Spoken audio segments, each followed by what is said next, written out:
आपकी अदालतमध्ये दिल्लीचे मुख्यमंत्री अरविंद केजरीवाल यांच्यावर आरोप आहे की आपल्या लढाईच्या गडबडीमध्ये त्यांनी जनतेचं नुकसान केलं आहे.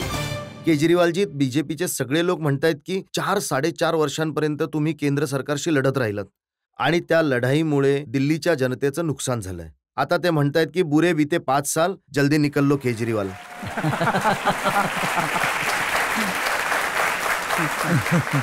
जनता खूप खुश आहे कामामुळे, दिल्ली सरकारच्या कामामुळे.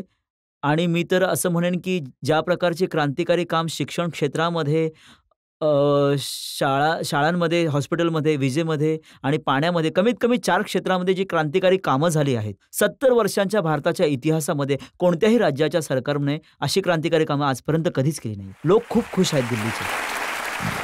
मी तुम्हाला उदाहरण देतो.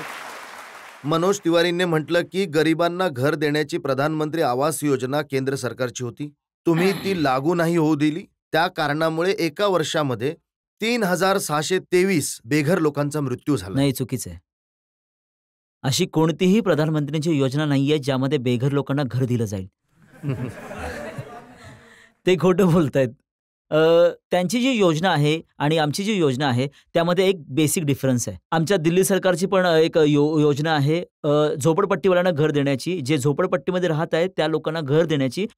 त्यांची पण एक योजना आहे, त्या लोकांना पण घर देण्याची. आमच्या योजनेअंतर्गत जे इनिशियल अमाऊंट पे करायची असते ती खूपच कमी आहे. ते लोक जे पैसे मागत आहेत ते खूप जास्त आहे. तर आम्ही असं म्हटलं होतं की जर तुम्ही पैसे कमी केले तर आम्ही तुमची योजना लागू करून देऊ. ते तयार नाही आहेत.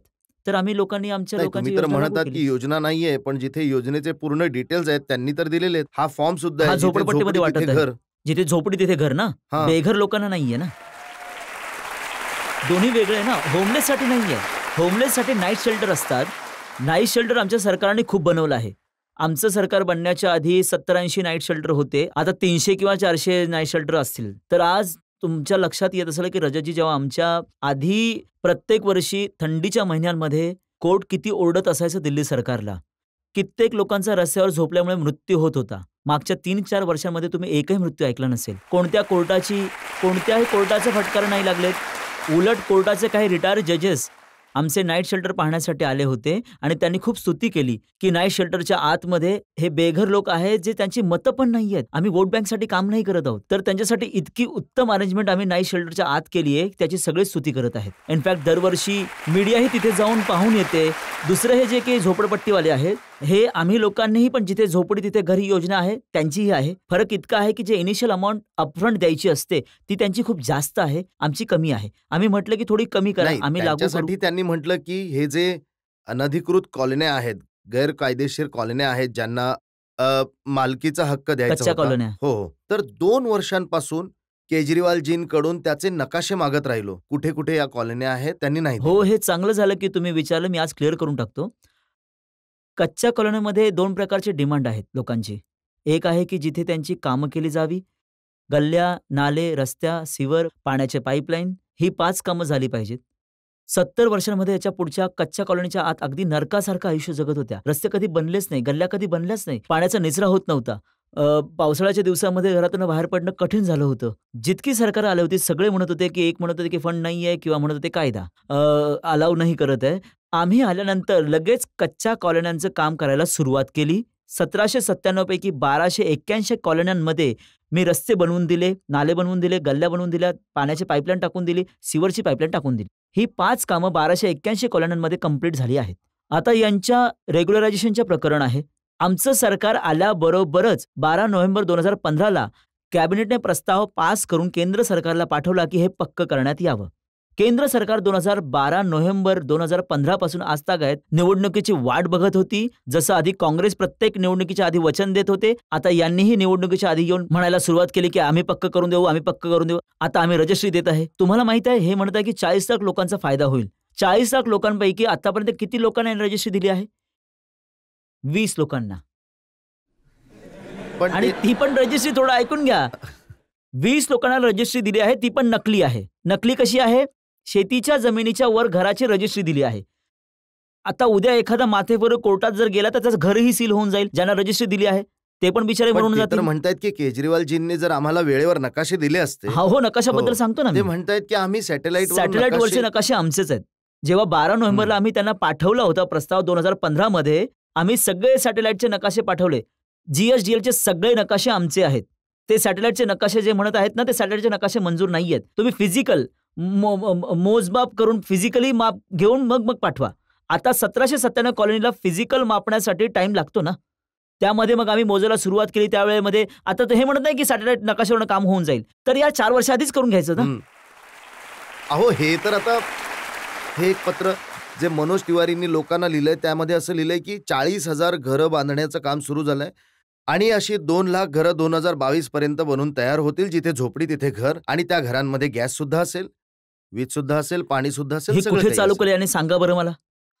एक घर नाही बनलं आहे इथे, एक घर. सगळं खोटं आहे. मला घेऊन चला उद्या मनोज तिवारी की कुठे घरं बनवत आहेत.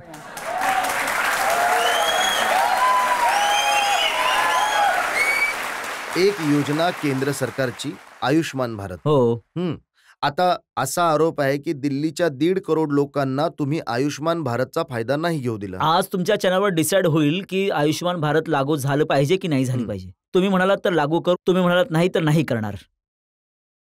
दिल्ली सरकारची एक स्वास्थ्य योजना आहे.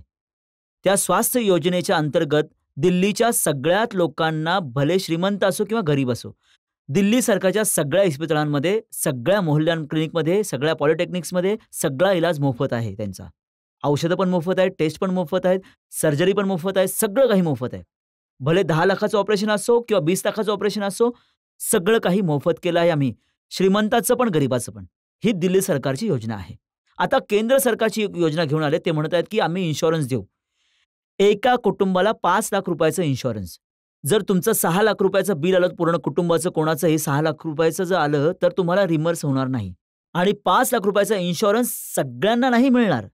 ज्याच्याजवळ स्कूटर आहे त्याला नाही मिळणार, ज्याच्याजवळ मोटरसायकल आहे त्याला नाही मिळणार, ज्याच्याजवळ मोबाईल फोन आहे त्याला नाही मिळणार, ज्याच्या घरामध्ये फ्रीज आहे त्याला नाही मिळणार, ज्याच्या संपूर्ण परिवाराचं इन्कम 10,000च्या वर आहे त्यालाही नाही मिळणार. कोणी शिल्लक असेल तर दाखवून द्या. मी आजपर्यंतचे आकडे काढले, आता थोड्या वेळापूर्वीपर्यंतचे. ई कार्ड्स इश्यू केले गेले आहेत 12 करोड 1,95,000 लोकांना. 31 जानेवारीपर्यंत ई कार्ड आयुष्मान भारतचे वापरले गेले आहेत, यूज केले गेलेत, इश्यू केले गेले. 21,214 हॉस्पिटल्स आहेत जे एम्पॅनल्ड आहेत, ज्यामध्ये उपचार होऊ शकतो 5 लाखांपर्यंतचा. आणि आज संध्याकाळपर्यंत 62,97,000 पेशंट्सना मेडिकल ट्रीटमेंट दिली गेली आहे. आणि यावर सरकारने 9,205 करोड रुपये खर्च केलेले आहेत. आता याचं मी तुम्हाला खरं सांग, मग याचा अर्थ की स्कीम मध्ये काहीतरी आता मी आहे. तुम्हाला सांगतो ह्या सगळ्या आकड्यांची वास्तविकता काय आहे. उत्तर प्रदेशमध्ये आयुष्यमान भारत लागू आहे. ते सगळे इलाज करण्यासाठी दिल्लीमध्ये येतात. हरियाणामध्ये आयुष्यमान भारत लागू आहे. ते सगळे इलाज करण्यासाठी दिल्लीमध्ये येतात. मग तर हे या लोक कोण आहेत योजनेचं जे या मी लिस्टमध्ये? सांगतोय या योजनेमध्ये कार्ड मिळत आहे, इलाज नाही मिळत. इलाज करण्यासाठी तुम्हाला हॉस्पिटल उघडावं लागतं देशामध्ये, तुम्हाला क्लिनिक उघडावे लागतील. जे आकडे आहेत ना ते मी तुम्हाला आयुष्यमान सांगितलं ना, भारतचे 21,214 हॉस्पिटल्स आहेत यामध्ये. एम्पॅनल्ड आहेत हो. आणि 62 लाख लोकांचा इलाज झाला आहे. हो. आयुष्यमान भारतचा बाहेर आलेला हा खूप मोठा स्कॅम आहे. नकली इलाज केले जात आहेत. ज्या काही रेट्सने हॉस्पिटलला देत आहेत ना, हॉस्पिटल त्या रेटवर इलाज करण्यासाठी तयार नाहीयेत. नकली कागद बनवले जात आहेत, नकली पेशंट दाखवले जात आहेत, इलाज लोकांचा होत नाहीये. तर इलाज झाला असता तर उत्तर प्रदेशचे लोक दिल्लीमध्ये इलाज करण्यासाठी आलेच नसते.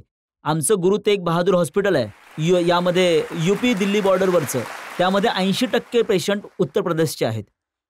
आम्हाला काही हरकत नाहीये, आम्ही सगळ्यांचा इलाज करू. दिल्ली दिलवालो की है. जो संपूर्ण देशातून येईल त्याचा इलाज आम्ही करू. पण जर आयुष्यमान भारत सक्सेसफुल झालं असतं तर या लोकांना दिल्लीमध्ये यायची गरज पडली नसती, त्यांनी तिथेच इलाज केला असता. नाही, दिल्लीमध्ये तर तुम्ही पाणी, वीज, घर सुद्धा फुकट देताय, तर लोक नाही, येणार मी इलाज दिल्लीमध्ये. करण्याबद्दल बोलत आहे. बघा, माझं म्हणणं एवढंच आहे की आयुष्यमान भारतने लोकांचा उपचार होत असेल तर होऊ देत, मी तुमच्या तर तेच स्कीममुळे म्हणतोय होत ना. असेल तरी होऊ देत, ऐका, लोकांचा उपचार झाला पाहिजे. लोकांचा इलाज झाला पाहिजे आणि हेच त्यांना प्रपोजल पाठवलं होतं, दोन्ही लागू करूया. त्यांनी म्हटलं की नाही, एकतर हे होईल किंवा ते होईल. तर आता आमची जी स्कीम आहे ती सगळ्यांना लागू आहे की त्यांच्यात इन्कम लिमिट नाहीये, त्यामध्ये कोणतंही ट्रीटमेंटची लिमिट नाहीये. 2 करोड लोकांच्या वर जी स्कीम लागू आहे ती सोडून मी 1 लाख लोकांवर स्कीम कशी इम्प्लिमेंट करू? पण हे सुद्धा बघा ना की एका वर्षामध्ये 9,000 करोड रुपये लोकांच्या उपचारासाठी हेच तर मी वापरले सांगतोय गेले. ना की खूप मोठा स्कॅम आहे रजतजी, आणि हे खूप वेळा छापून आलंय वर्तमानपत्रांमध्ये की नकली पेशंट येत आहेत, नकली कागदपत्र बनवली हा जो जात सगळा आहेत, कम्प्युटराइज इलाजही डेटा बघितला आम्ही तर सगळा जो स्कॅम आहे तो कम्प्युटरवरच होतो ना. आता जसं मोहल्ला क्लिनिकची जी स्कीम आहे तर मोठमोठे जे रोग आहेत, कॅन्सर आहे, हार्ट अटॅक आहे, ह्याचा तर इलाज तिथे नाही होऊ नाहीतर शकत. आमचे जे 35 दिल्ली सरकारचे मोठे मोठे हॉस्पिटल आहेत, जीबी पंत आमचं आहे, त्यामध्ये हार्टचं पण होतं आणि त्यामध्ये नर्वस सिस्टमचं म्हणूनच तर फॉर्मर हेल्थ मिनिस्टर म्हणतायत की त्यामध्ये ना सिटी स्कॅन होतं ना सगळं दुसरं काही आहे. काही तुम्ही चला होतं. माझ्यासोबत, खूप चांगला इलाज होतो तिथे. जनतेमधून ज्या लोकांना प्रश्न विचारायचे आहेत सर मला असं विचारायचं होतं की आम्ही टॅक्स पेअर आहोत आणि आम्ही टॅक्स पेअरचा जो पैसा आहे तो ज्या प्रकारे तुम्ही अशा स्कीम काढून काढून तुम्ही देत आहात, फ्री बीज हो, फ्रीवाली जी सिस्टीम आहे, तर या सगळ्यांना मिळत नाहीये दिल्लीमध्ये. जशी तुम्ही 200 युनिट फ्रीवाली सिस्टीम तुम्ही बनवली आहे, तर 200 आणि कोणी जर कोणाचे 500 युनिट यूज होत आहेत, तर त्याला बिलमध्ये दाखवलं पाहिजे की 200 युनिट संपलंय आणि 300चे तुम्हाला पैसे द्यायचे आहेत. नाही. आता त्याला पूर्ण 500चे द्यावे लागतायत. आता समजा जे 200 वाले आहेत ते 200 वाले आधी कधी देत नव्हते. 200 वाले जे तुम्ही फ्री केले आहेत ते 200 वाले कधी आधी द्यायचे देखील नाहीत. नाही, असं कारण नाहीये. त्यांच्या इथे तर कारण आज जी दिल्लीची अवस्था आहे, 5 वर्ष आधी जितक्या झोपडपट्ट्या होत्या आज झोपडपट्ट्या आणखीन वाढल्या आहेत. सर एक जे मिनिट, रस्ते त्यांना जे त्यांचं रस्ते म्हणणं ज्या पूर्ण करू अवस्थेत द्या. आधी हा, होते बोला. त्याच अवस्थेत 5 वर्षांमध्ये त्याच अवस्थेत राहिलेत. हा जे टॅक्स पेअर आहेत त्यांना काय रिलीफ मिळतोय या सरकारकडून, जे तुमचं 5 वर्ष उत्तम सरकार झालंय? बस त्यांचा माझा मूळ हाच प्रश्न हा आहे की टॅक्स तुम्ही आम्ही देत आहोत आणि फायदा तुम्ही दुसऱ्या कुणाचा करतात. मग टॅक्स पेअरचा काय फायदा आहे? पहिली गोष्ट 200 युनिट सगळ्यांसाठी फ्री आहेत. जर तुम्ही ग्रेटर कैलाशमध्ये राहत असाल आणि जर तुमचा वापर 200 युनिटपेक्षा कमी आहे, आणि अशा माझ्याकडे खूप केसेस आहेत जिथे नवरा बायको आहेत जे वृद्ध आहेत, त्यांची 200 युनिटपेक्षा कमी येत आहे, पण ग्रेटर कैलाशमध्ये मोठ्या कोटींमध्ये राहतात, त्यांना पण फ्री आहे. सगळ्यांना फ्री आहे. भले श्रीमंत असो किंवा गरीब असो, सगळ्यांना फ्री आहे. 200 युनिटपेक्षा जास्त वापराल तर सगळं लागतील तुम्हाला. तर यामागे एक छोटासा विचार असा आहे की जे लोक वीज कमी वापरतील की पॉवर कमी वापरतील, तुमचा 250च्या वर जात असेल, थोडा प्रयत्न करा की 200 पेक्षा खाली आणण्याचा, ज्यामुळे पॉवरचं सेव्हिंग होईल. पहिली गोष्ट. पण जो एक ओव्हरऑल क्वेश्चन फ्री बीजचा आहे की फ्री का देत आहेत, फ्री का देत आहेत, हो हा हो, पण पण एक त्यांचा मूळ प्रश्न हा आहे की इन्कम टॅक्स ते हा, देत हा. आहेत आणि फ्री त्यांना मिळत आहे जे टॅक्स नाही देत. नाही, एकतर फार चुकीची धारणा आहे की कोणी टॅक्स देत नाही ह्या देशामध्ये. गरीबातला गरीब माणूस टॅक्स देत असतो. जीएसटी सगळे देत आहेत. जेव्हा एक गरीब माणूस बाजारातून माचीस खरेदी करतो, पेन्सिल खरेदी करतो, पेन खरेदी करतो, काहीही खरेदी करतो, धान्य खरेदी करतो, भाजी खरेदी करतो, तो जीएसटी देत असतो. जीएसटी सगळ्या गोष्टींवर लागला आहे. तर टॅक्स सगळे लोक इन्कम टॅक्स बद्दल बोलत आहेत. इन्कम टॅक्स तर 1% तुम्ही तर आहे. एक्सपर्ट आहात इन्कम टॅक्स. 1% लोक देत आहेत इन्कम टॅक्स. पहिली गोष्ट, जीएसटी जास्त मोठा आहे इन्कम टॅक्सपेक्षा. पण एक मोठा प्रश्न फ्री बीजचा उचलला जात आहे. आम्ही लोकांनी काय केलंय, आमच्याकडे पैसे कुठून आले या सगळ्या फ्री गोष्टींसाठी? आम्ही एकच गोष्ट केली, आम्ही भ्रष्टाचार संपवून टाकला. भ्रष्टाचार संपवल्याने तो पैसा शिल्लक राहिला, तो पैसा खूप मोठ्या प्रमाणात उरला आमच्याकडे. बघा, जर का आम्ही फ्री गोष्टी जर दिल्या असत्या तर तुमचा टॅक्स वाढवला असता. तर तुम्ही म्हणाला असतं की केजरीवाल लबाडी करतोय, एका खिशातून काढतो आणि दुसरीकडनं काढून देतोय. आम्ही 12% वॅट जो असायचा त्याला 5% वरती आणला सगळ्या गोष्टींवरचा पहिल्याच वर्षी. तर तुमचा टॅक्स पण कमी केला. आमच्या सरकारने बजेटमध्ये नुकसान नाही दाखवलं. दिल्ली सरकारचा सीएजीच्या आधी 1 महिना रिपोर्ट आला आहे. पूर्ण देशामध्ये दिल्ली सरकार एकमेव सरकार आहे जे प्रॉफिटमध्ये चाललं आहे. बाकी सगळेच राज्य सरकार तोट्यात चालले आहेत. केंद्र सरकार तोट्यात चाललं आहे. सीएजीने असे पण लिहिलंय की दिल्ली सरकार केवळ मागच्या 5 वर्षांमध्ये फायद्यामध्ये चालू आहे, त्याआधी नुकसानामध्ये चालू होतं. तर आम्ही सरकारला पण फायद्यामध्ये ठेवलं आहे. कुठूनही लोन घेतलं नाही आम्ही. तर मी जो पैसा वाचवला आहे भ्रष्टाचार थांबवून, त्या पैशाला अनावश्यक खर्चापासून वाचवून त्या पैशाने मी जनतेला त्यांची सुविधा देत आहेत. आता गुजरातचे चीफ मिनिस्टरने आपल्यासाठी एक प्रायव्हेट विमान खरेदी केलं आहे 190 करोड रुपयांचं. पण मी माझ्यासाठी विमानही खरेदी केलं नाही. त्याच 190 करोड रुपयांमध्ये यांचं वीज फ्री केली, पाणी फ्री केलं. विचारा तुम्ही यांना. नाही, तुम्ही जर विमान खरेदी केलं असतं तर त्याने काय भवानाला जाणार? तुमच्यावर दिल्लीमध्ये तर विमानाची गरज नाहीये. तुमच्यावरती हेलिकॉप्टर लँड केलं असतं, मी किती ट्रॅफिक मधून अडकून आलोय. मी माझ्या घरातून हेलिकॉप्टर मधून उडून तुमच्या छतावर उतरलो असतो. ना तर तुमच्या घरामध्ये हेलिकॉप्टरसाठी जागा आहे ना माझ्या छपरावरती. पण त्यांचा मूळ प्रश्न एक ज्याचा गाभा हा आहे की जो इन्कम टॅक्स देत आहे त्याच्यासाठी काय केलंय तुम्ही? सगळ्यांसाठी केलं. यांच्या भागामध्ये सीसीटीव्ही कॅमेरे लागले आहेत, स्ट्रीट लाईट्स लागले आहेत. फरिश्ते स्कीम तुम्ही ऐकलंय? फरिश्ते स्कीमचं ऐकलंय? फरिश्ते स्कीममध्ये जर दिल्लीच्या आत कोणताही ऍक्सिडेंट झाला, ऍक्सिडेंट कोणाचाही होऊ शकतो, भले श्रीमंत असो किंवा गरीब, जर कोणाचाही ऍक्सिडेंट झाला, नॉर्मली आधी लोक संकोच करायचे की त्याला हॉस्पिटलमध्ये घेऊन जाण्यासाठी. त्यांना वाटतं हॉस्पिटलमध्ये घेऊन गेलो तर हॉस्पिटल आपल्या डोक्यावर बिल मारतील, हॉस्पिटलवाले म्हणतील आधी ॲडव्हान्स जमा करा. आता आम्ही काय केलं, तुम्ही जवळच्या हॉस्पिटलमध्ये घेऊन जा, सगळा खर्च दिल्ली सरकार करेल. आम्ही 3,000 लोकांचे जीव वाचवले आहेत. तर दिल्लीमध्ये शाळांमध्ये, प्रायव्हेट शाळांमध्ये 5 वर्षांपासून फीज नाही वाढवू दिली आम्ही. यामध्ये यांनाही फायदा झाला, सगळ्यांचाच फायदा झाला. अच्छा, इतकी चांगली कामं जर तुम्ही केली आहे, मग लोकसभेच्या इलेक्शनमध्ये 7ही सीट हरलात, 3ऱ्या नंबरवर आलात. त्याचं कारण हे आहे की देशाच्या आत आता लोकसभेला आणि विधानसभेला वेगवेगळ्या नजरेने पाहत आहेत. जसं ओडिसाचंच बघा ना, ओडिसाची लोकसभेची आणि विधानसभेची निवडणूक एकाच दिवशी झाली. एक मतदार जेव्हा बूथमध्ये गेला तर 2 मशिनी समोर होत्या. त्याने एकामध्ये दुसरं बटन दाबलं, दुसऱ्यामध्ये तिसरं बटन दाबलं. ओडिसामध्ये त्यांनी जेव्हा कॉर्पोरेशनचं झालं तेव्हाही तुम्ही बाहेर पडलात. कॉर्पोरेशनच्या निवडणुकीची जरा दुसरी कारणं ही काय होती. गोष्ट झाली? जनता मालक आहे, जनतेने हरवलं तर हारलो आम्ही. मग यावेळेस तुम्हाला अपेक्षा आहे की जनता तुम्हाला पुन्हा जिंकून देईल? जनता मालक आहे जे ते.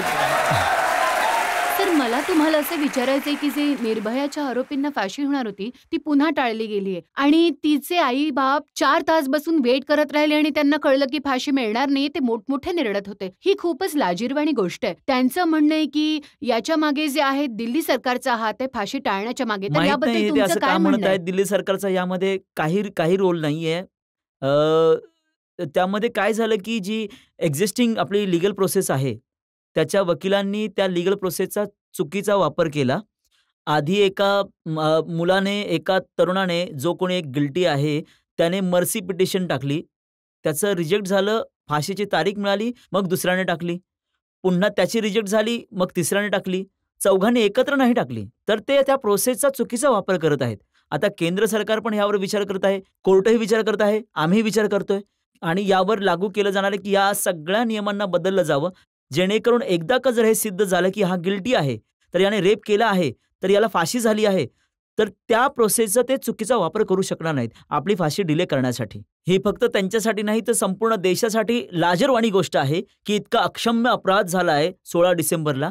तो आजपर्यंत 7 वर्ष झाले आहेत, आजपर्यंत त्या लोकांना फाशी नाही मिळाली. आता मला पण वाटत आहे की सगळ्या लोकांना वाटत आहे की लवकरात लवकर फाशी मिळावी. पण त्यांच्या वडिलांचा जो उल्लेख ही करत होती, त्यांच्या वडिलांनी म्हटलं फाशी कधी होईल हे सांगणं कठीण आहे, पण यासाठी जबाबदार केजरीवाल आहेत, आणखी कोणी नाही. हे चुकीचं बोलत आहेत ते. म्हणजे ते असं म्हटलं पाहिजे की यामध्ये माझा काय रोल आहे सांगा ना.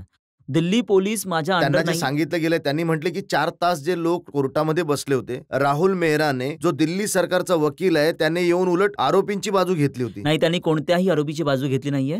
त्यांना कायदा विचारला गेला, त्यांनी कायद्याला त्या कोर्टाच्या समोर ठेवलं होतं. राहुल मेहराचा यामध्ये कोणताही रोल नाहीये. यामध्ये आमचा काही रोल नाहीये. पोलीस आमच्या अंडरमध्ये नाहीये. लॉ अँड ऑर्डर आमच्या अंडरमध्ये येत नाहीये. आमच्या जवळ केवळ केंद्र सरकारच्या फाईल्स येत असतात. आम्ही जेलमध्ये पाठवून देत असतो, जेलच्या फाईली येत असतात, आम्ही केंद्र सरकारला पाठवत असतो. आमचा यामध्ये काही रोलच नाहीये आणि त्यामध्ये 24 तासांपेक्षा कमी वेळ लागत असतो आमच्या फाईल्स. आम्ही केवळ दिल्ली सरकारचं काम केवळ पोस्ट ऑफिस सारखं आहे, बाकी काहीच नाहीये. मग काय केलं जाऊ शकतं? असा यामध्ये अपराध नियम जर बदलावे कोणी- लागतील. या पूर्ण एपिसोड मधून एकच शिकण्यासारखं आहे. हे खूपच सिरियस प्रकरण आहे. शिकून त्यातून आम्हा लोकांना नियम बदलावे लागणार आहेत, जेणेकरून भविष्यामध्ये या प्रकारे कोणत्याही कायद्याचा चुकीचा वापर करू शकणार नाही.